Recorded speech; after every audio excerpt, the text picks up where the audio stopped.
Welcome to the Delvin Cox Experience, the podcast in which each week I am on a one-man mission to unite our culture through diversity. I'm your host, Delvin Cox, and with me this week, I have kind of like an all-star cast. From left to right, let them know who you are, brothers. My name is Mico Saad. I'm the producer and the director of the film. Hi, my name is Daniel Lewis Rivera, a.k.a. Danny Limelight, and I play Joe Riv. I'm the writer, producer, actor, stuntman, stunt coordinator for the film. Yo, my name is LeQuan Antonio Bennett, and I play Detective Jacobs. Awesome, awesome. Welcome, guys, to the podcast. And as always, we like to start the podcast off with the 5 for 5. 5 questions, 5 answers to get the ball rolling. Guys, are you ready? Ready? Yes, we were born ready, mate.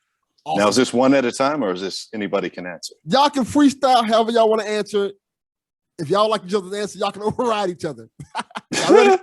Yeah. Gotcha. Question number 1. Let's have a buzzer, and we buzz when we're like ready, you know. Whoever ready for the question first, like, Question number 1. What is the best album or song you listened to in the past year? Does not have to be new, by the way. The best song, Wants and Needs by Drake and Lil Baby. That should get me hype. That's a good song. That's a really good song. Just for Lil Baby's verse alone. Lil Baby's been killing it lately. Thundercat, it is what it is. Okay, I like that one too. that's good. That's a tough question. Okay, I heard a lot of songs. I don't know if this song. Okay, I would say like Mi Gente by Danny Limelight. This is my favorite. Wow. Smart by man. Mikey Ruckus and Blast. By Mikey Ruckus and Blast. Mi Gente. I like that. Question number 2. If there was any actor either of you guys could work with, who would it be? Denzel Washington. Good answer. Johnny Depp. That's a really good answer. Bruce Lee. That might be the best answer. Bro, let me tell you, I'm going to see it very quickly, man. How dope would that be? That would be Fuck amazing. yeah, a fight with Bruce Lee. Bro, like we've seen something similar. Bruce like Lee and Kareem Abdul-Jabbar. Don't you guys remember this fight? Oh, yeah, I yes. definitely remember that. That was awesome. Game of Death. Game of Death That was a was dope great. movie. All right. It was great. Question number 3. Don't say that's going to get y'all incriminated. But what's the dumbest thing y'all ever done as a kid? I plead the fifth. Smart man. Okay, dumbest Dumbest thing I ever did as a kid. I did a lot of dumb shit. I did too. I don't remember. Dude. All right, this one time, this girl, we was like talking or whatever, and I was trying to impress her or whatever, and she dropped her textbook in the subway between the train, right? And so I waited for the train to leave, and then I jumped into the railroad tracks to get her textbook because she didn't want to pay $150 for the textbook. And so I jumped in, I grabbed her textbook, I jumped back up, and I forgot that I was wearing all white Nikes, and my shit's got fucked up. Oh, yeah. No, if this is like the kind of stuff you're talking about, no, man, I do that every day. Like, I make my clothes dirty. I'm so clumsy. Like, you know, it happens. And so me and white clothes, I stay away. Stay away from the white. Yeah, because like it's just ruined, you know. But yeah, the dumbest shit, maybe I think I took everything to heart and I shouldn't give a fuck back then, you know? I like that. And I think that's the dumbest thing I think. Because I like everything else, I don't think I was that dumb, you know? That makes sense. Okay, I can't promise this is the dumbest thing, but this is the dumbest thing I can think of. Dumbest thing I can think of right now is I had to be like 8, 9 years old or something like that. This was at a Kmart. My mom was shopping and she always took forever. So I was bored, right? So I'm looking for ways to entertain myself. And I come across this door and it's got this chain wrapped around the handle for some reason. I'm like, what is this chain wrapped around this door for? People won't be able to get in and out. So I go about unraveling the chain, right? And I open the door, and across the whole entire store, this big old alarm sounds off, all these lights flash and everything. And like everybody in the store is like freaking turns around, whips around and looks at me. And I'm sitting here like, like a deer in the headlights, right? And I looked at my mom and I go to her. She said, "No, you stay right there." I'm like, "Well, thanks, Mom, for the support." And all of a sudden, this dude, guy who clearly worked there, all dressed up and stuff, he making a beeline straight towards me, right?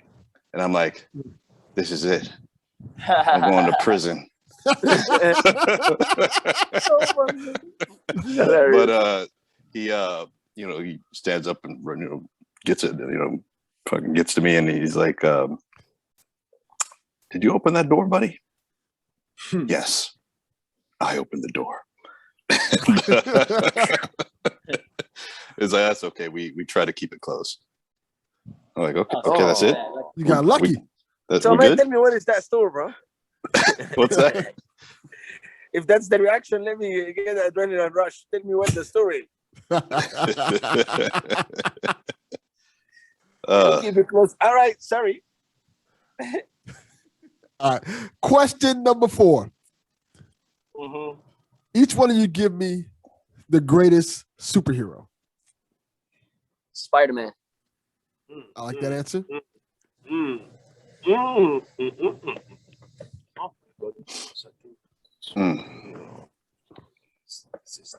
All right. Yeah, I have one. Okay. When you finish that one. All right. So, not necessarily superhero in a traditional sense, but I gotta say Optimus Prime. That's an excellent answer. And it's not because of his abilities or what he can do or anything like that. It is because of his soul and his ability to connect and reach and to always know and strive for the right thing and the best thing for you everybody. Might as well have said Captain America, bro. It's the same person. Captain America, Optimus Prime.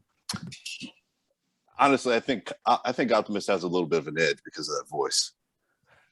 That's a really good answer. Autobots, roll out. Autobots, roll out. That's a good Prime voice. Can't lie. Man, Mico. So me superhero, but it's gonna be a villain superhero. I'll go with the Joker. That's a unique answer. But he's new to us. He's a new superhero. Sometimes people like to root for the bad guys, so I'm not mad at it. Vigilante. Yeah. I like it. Like all the anonymous shit. This is the no superheroes. I like it. I like it a lot. All right. Question number 5. Thanks, man. Like, you guys got to work together on this one. Oh. Zombie apocalypse happens, Walking Dead style. Y'all can take 5 things with you to go out and survive the world. Your family and your pets don't count. They automatically come with you. What are y'all taking to survive? All right. That's all right, man. I'm taking my rifle. Okay. M4. I don't know about the rifle, man. I'm taking if it's Walking Dead style. Yeah, Walking Dead. And the rifle, the ammo's gonna go. You gotta No, that, but it also makes. I get 5 things, right? So M4. Okay. I got a fucking drum of ammo. Okay. Okay. My Glock. Okay. My K-bar. Okay.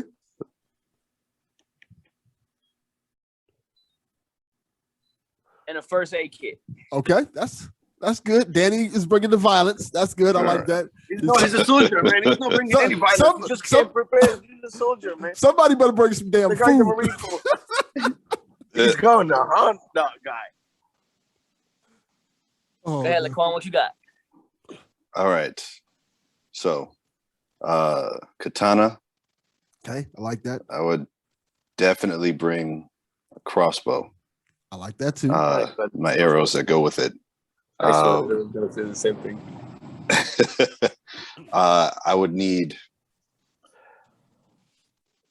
definitely need so if I bring like a rucksack, right?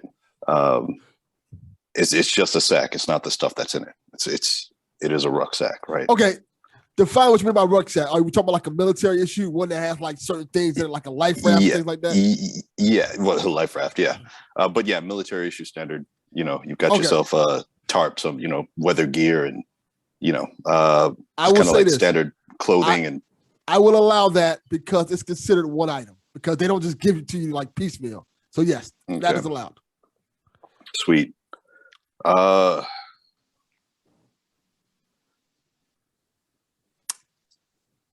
Something for food. Shit, I'd probably have to go for some sort of like Costco size, like Costco jar of like almonds or something like that. Okay. One more. Just to start off with, I got one more thing. One more thing. I am going to need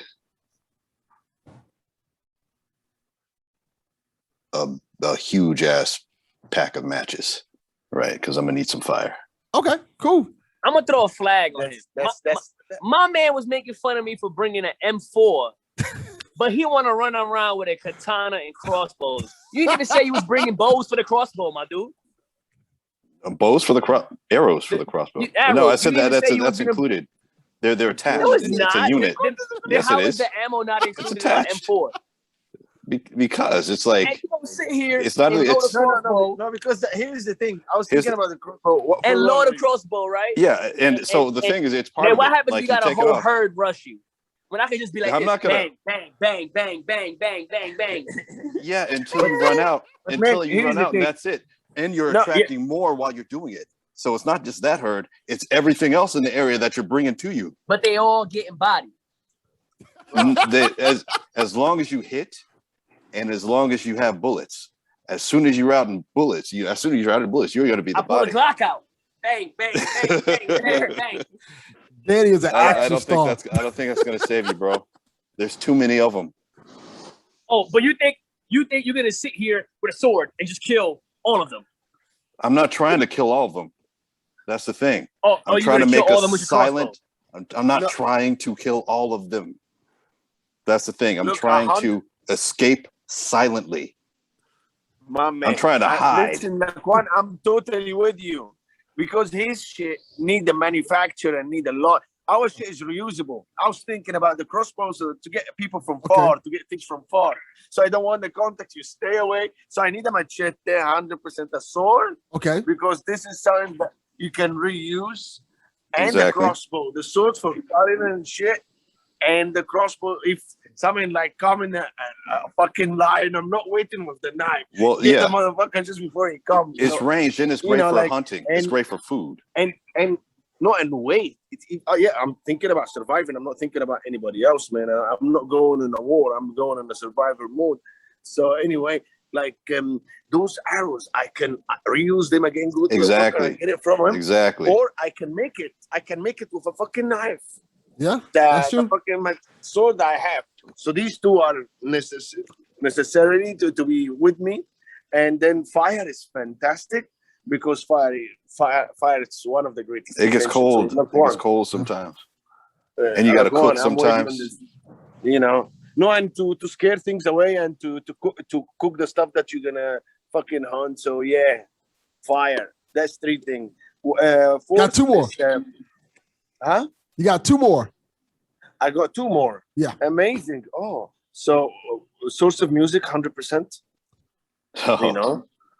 Yeah, I need a library of music or something like this. Yeah, because you're gonna charge the shit in his ass. Yeah, I was about to say. I was about to say, dude.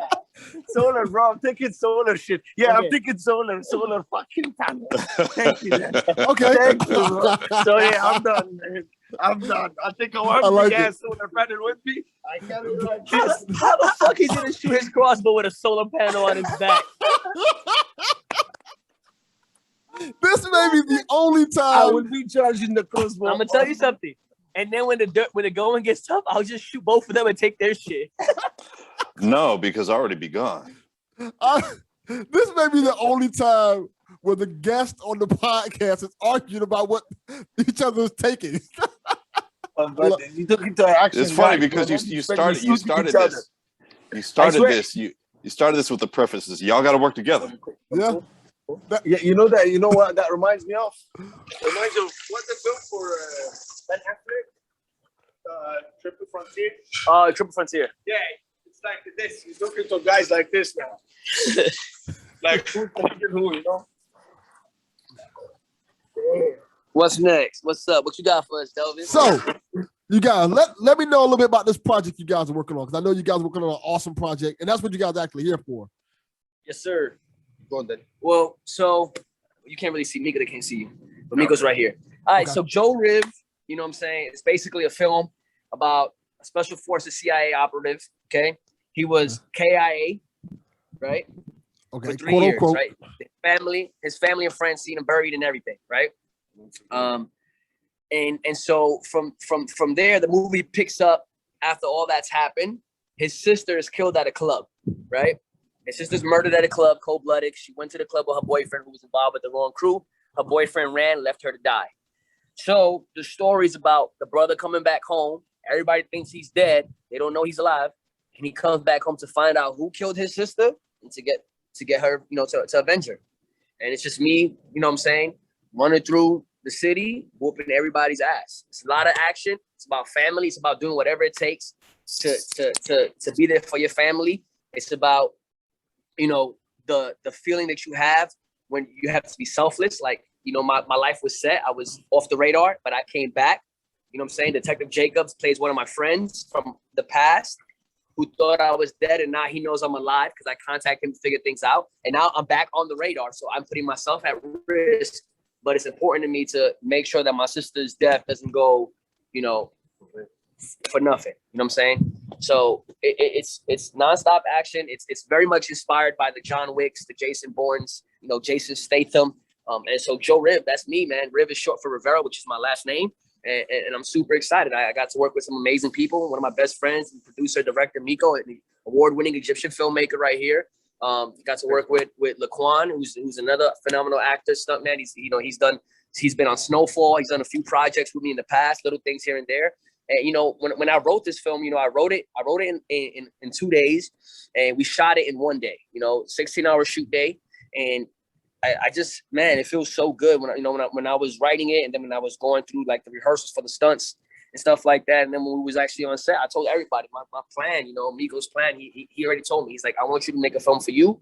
We're going to get you to the film festivals, get everybody to see you. And I told everybody, I'm like, we're going to take this film to the festivals, and all of you are going to get seen, you know, because I believe if people are real with you and they're there when you need them, that you bring them with you. It's good to make it better when your people make it with you. You feel me? And so we got accepted to 4 film festivals. We're going to the biggest action festival there is this month, you know, with a lot of people. Michael J. White is going to be there. You know, a lot of the people that were part of, you know, Sylvester Stallone's career, Arnold Schwarzenegger's career, all the big action stars, Jason Statham's career, they're all going to be there, you know. And so we have a premiere with a Q&A after the film. And then we go to the ceremony, walk the red carpet, dress up, look real spiffy, and hopefully win some things. But more importantly, get myself and all my people seen by the right people. Hold on. I have a question. Immediately just stuck out. You said y'all shot this in 1 day? Yes, sir. Oh, that is incredible. This man right here, making sure we had everything ready to roll. Getting all the shots he needed, no time wasted. Just grinding. Everybody came to work. We had a DJ there, my boy Loudmouth. You know, he provided the music, the soundtrack for the film. He was there DJing live, you know, in between takes and keeping people energy up by spinning the music. We had some drinks there, you know, just good vibes. He premiered his song. Yeah, his new song, Bop It, is out now on Spotify, iTunes, everywhere you get your music. And he premiered it that day on the film. It's the opening song that you'll hear when the film starts. And then we had Royal Rashad, another rapper out here in LA, who debuted his song, you know, Whole Lot of Drip. You know, there's a live performance in the club. When Joe Riv gets to the club to figure out who did it, you know, it's in the middle of a big rapper performing his new song. And so the rapper's performing, and I'm walking in the club, and shit just goes off. So, you know, we had strippers there dancing. You know, we had poles, and they were getting it in. They were making, you know, bringing that environment to life. Worked with some amazing actors and actresses and stunt people. And you know, we had Nick Herms, the second unit director. You know, he came on set. He's done films like Transformers, Mr. and Mrs. Smith, Kingdom, Tax Collector, whole bunch of shit. He has like over 100 credits, you know, on IMDb for all the stunt work he's done and stuff like that. The Rock. Yeah, he's worked the Scorpion King. He was on the Mummy. $1 Million Baby. $1 Million Baby. Yeah, he's done a lot of stuff, and he came on and provided a lot of insight for us, especially when it was time to shoot the fights. You know, he was vital into the success of this film. So I gotta ask, this all sounds awesome. How did you get all these people to work on this project and get it done so quickly? Because it seems like you got a lot of talent working on it. It's diverse cast, and it seems like you got it all in line and check. I think it's everything about this sounds cool. The whole Danny, you said you wrote this, right? yes. So what was that process like? Let's start with that first. Well, I was just trying to find, you know, a story worth telling, you know, something that people would care about, something that people could relate to. You know, what would you do if somebody murdered your family? You know what I'm saying? What would you feel? What kind of energy would you bring? And I wanted to write something that, you know, action is hot right now. You know what I'm saying? And it wasn't his first, like, just sorry to interrupt, but I just like, it wasn't his first script or a film to write. He wrote like 3 or 4 before, and they were kind of different. He wrote one about like young teens who's been taken, you know, and sold abroad. He wrote another story about the girl like Khaleesi, Sunny, a possessed little girl. Yeah, he wrote Above the Line. But then at this point, I told him, Danny, it's about time to, like what he said, just repeating what he said. It's about time to just stop writing like this now, and let's write something to showcase your skills, because we have a star from the wrestling, so it's not like I don't have a beginner with me, you know, I don't have somebody like this. I have somebody who's already started somewhere else. I need to show him different in the film. So when I told him, I said, something to showcase you.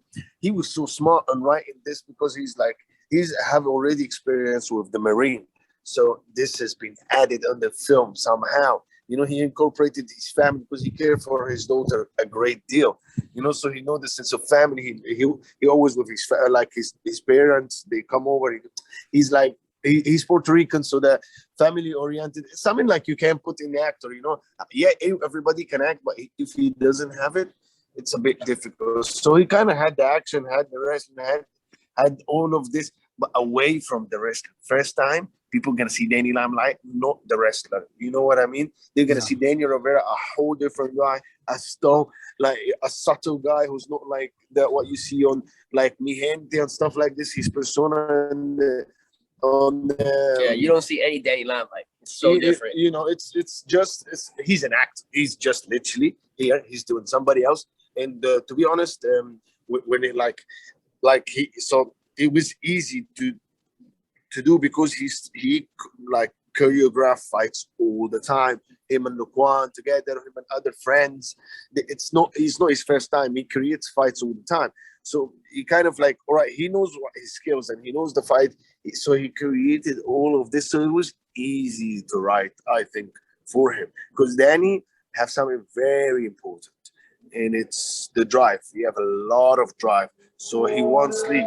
So like, if I'm talking to him about writing something, he will be already writing, you know, like while he's talking to me, you know, that kind of person. So like, this is one of the main things that made the film happen in one day is his drive, you know, like, and he's there for people. He's good to people. So there was a lot of people for him. We didn't do this alone, me and him, at all. We're far from doing this alone.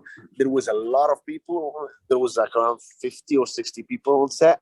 And there is people worked from abroad. We had the music done, especially for the film. The score was done in London and mastered in London.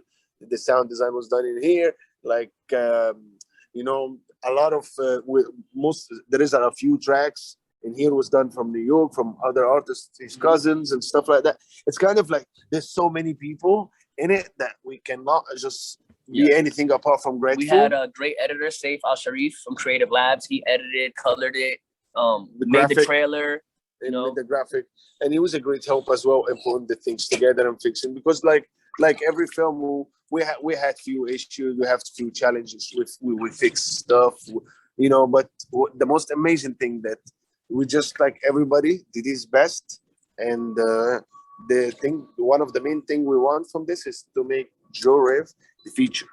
So like we made Joe Rev to show what we can do in one day. Now it's time to Danny's already writing. I know he never said this on the media or in the press or anything. This is the first time. I'm just spilling the beans right now. He's writing the feature now, and we're gonna have great news for you guys soon about the film and turn it big and hopefully go to theater very soon. But once we turn it to feature first, so hopefully that's good, you know. LeQuan, what has been your experience like working with this project and hooking up with Danny on this? Because it seems super cool. What has it been like for you doing this? So this is the second project that I worked on him with. Right, we worked on one earlier about the human trafficking, and I always think of this very, very fondly because it was in the midst of the pandemic, right? And everybody was just so removed from reality and the way things have been normally, and we were so excited, right, to get out and shoot and do something and film and be in a project like this. So the energy was fantastic. And I just had a lot of fun, man. It was, I had a lot of fun. I had a lot of fun with improvisation. We had a lot of good people on set. It was really, really good single day of shooting. Well, I have a question for both of you, for Danny and LeQuan. LeQuan and Danny, because I'm quite sure there's fight scenes in this, as you said. What was it like working with the fight choreographer? I know Danny has a little experience with wrestling and doing moves and things like that. So what was that process like, working with a choreographer and getting these moves down and stuff like that? I was the choreographer. Oh, so that's even better. So what was that like for you? Man, my mind, I mean, for anybody that watches me wrestle, I know this is mostly a wrestling podcast, right? No, so it's everything. Everything. Okay, everything. So a lot of people that know me from wrestling. So I'm always in the ring. I'm always wrestling. I'm always innovative, creative, explosive. I have a very wide range, whether it's striking, flying, grappling, submissions, entertaining, whatever, doing my little dance, whatever the case may be, right? When I came up with the fights for this, I was inspired by the John Wick, the unarmed versus arm manipulations, you know, the judo throws into the transitions, you know, things like that. I wanted it to make sense. I wanted it to be realistic. I wanted it to feel like an actual fight. At no point did I want it to feel like a Steven Seagal film where it's just me, bang, bang, bang, boom, you know, like I like nothing against Steven Seagal, but I was always more of a fan of the fights that involve guys like Jason Statham, Keanu Reeves, you know, even Dwayne Johnson, you know what I'm saying?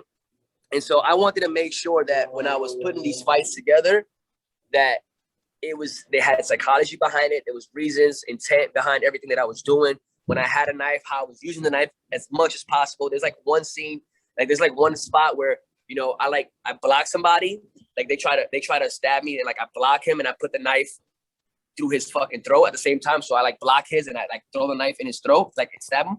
And then I pull it out and there's another guy coming on the floor and I fucking throw the knife straight from out of his throat into the other guy.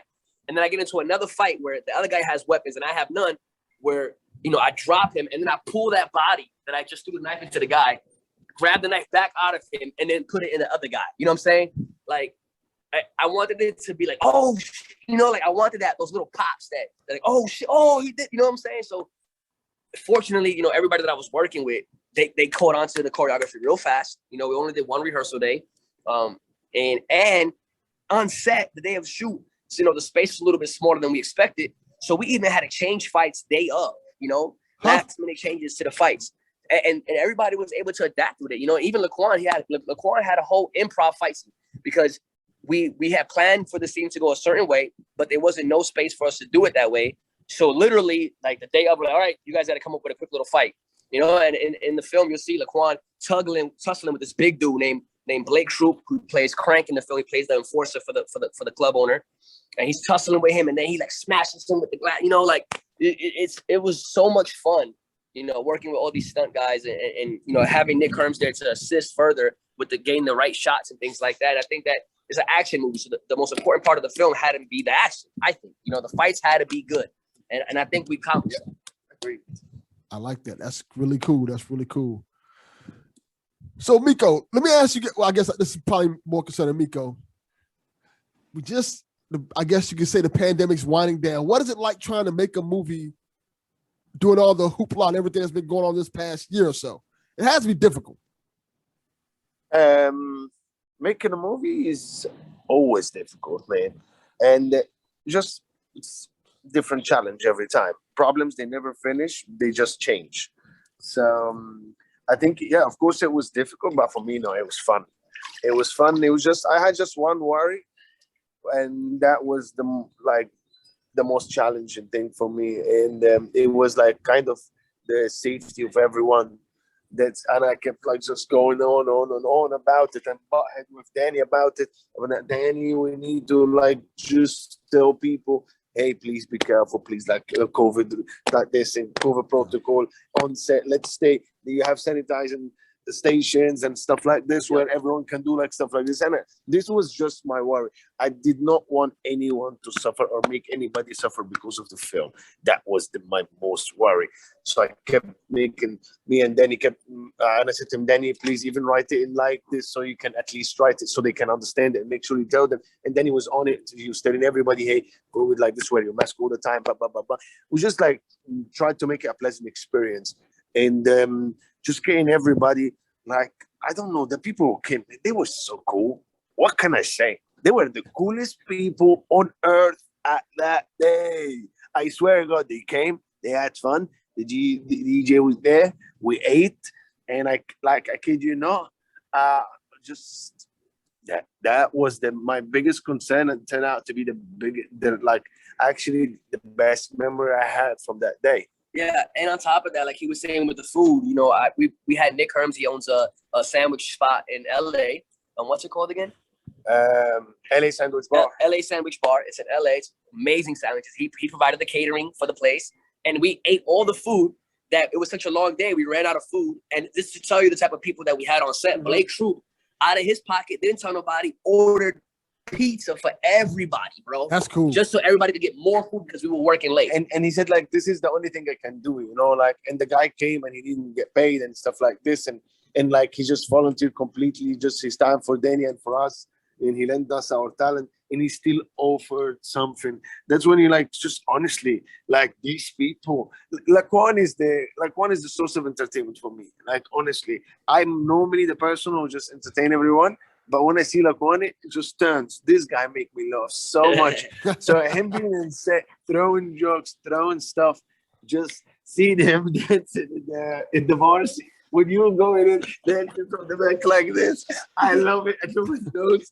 That was so much fun. Like, honestly, we were lucky, Jesse. Like, everybody on set was great. You know, apart from one person, I'm not gonna mention his name, but yeah, that's it. You see it? Like, this is it, man. You want more? Oh yeah, definitely more. So LeQuan, no. We're not giving you no more. I can give you more. No, 100%. Okay. There's the challenges of the film as well. Like when you're doing film like this, one of the main things that half of those people I met just like one day before, but bringing all of this together and reviving whatever was not there, and like going through the whole process with Danny, doing the film, and after, like, doing all the stuff like the post and stuff, and just people here and trying to adjust it, trying to get the right music, trying to get the right stuff, you know, like, yeah, that was really, really like long, you know. It just took us a bit long, but because like Danny's been busy traveling all the time with his wrestling between here and Florida, so it was fantastic, to be honest. It's a fantastic because for me, I believe you never stop learning. And I'm sure there was a pleasure and a learning experience in that, and I enjoyed every part. And if I go back again, I will do different mistakes, I promise. I like that. It sounds like you guys had a blast recording this and making this whole project. That's awesome. Man, I'm sorry, don't tell my mama, but there was strippers, and there was like, wait, and the DJ, all right, and a fun lot of people and food. while everybody was locked up in the house. Come on, bro. That does sound What awesome. do you think, man? That sounds That awesome. sounds like fantastic. Can't lie. And even us, like, listen, I'm not talking about the strippers anyway in any bad form, because all of us, no, hear me out. This is gonna be even funnier, dude. Listen to this. All of us, we had to go on that pole that day. Yeah, we all tried it. We all tried the pole, man. So it wasn't only them, it was us too. So we were stripping too. Oh yeah, I'm just saying. In between takes for fun, we I got on swear. the phone to see if we could do it. Yeah, man. It's a Okay. Now I gotta ask since y'all brought it up. We going there. Who did the best job on the pole between y'all Oh three? shit! Bro, I think without being show off, I think it's me.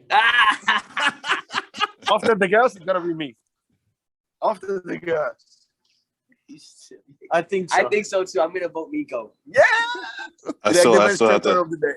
I still have to see Mico's footage. Oh shit! I still have it. But listen to this. Imagine Deleted that scenes. You are on a set, a set of an action film. The director of the film on the phone. I'm just telling you, man.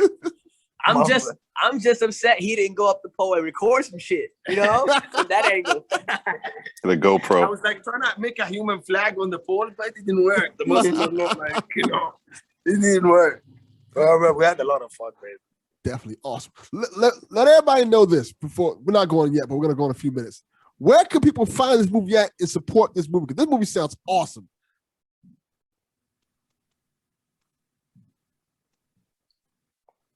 Wow, I was really expecting to hear from Mico and Danny on that one. I think they I froze heard up. nothing.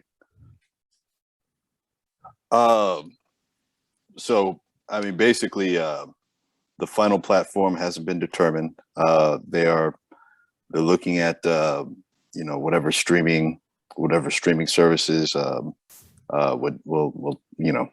work with them, but the focus is really the festival first and the premiere there, and then kind of based on the reception and the clout that it receives, that'll sort of determine where it lands. Okay. Look. Well, they're coming back in. They dropped out, so I think they come back in right now. The festival. Can anyone go? Mico's phone got too hot from being out here. Okay, cool. Even the phone is too hot, bro. Man's not hot, but the phone's hot. Yeah.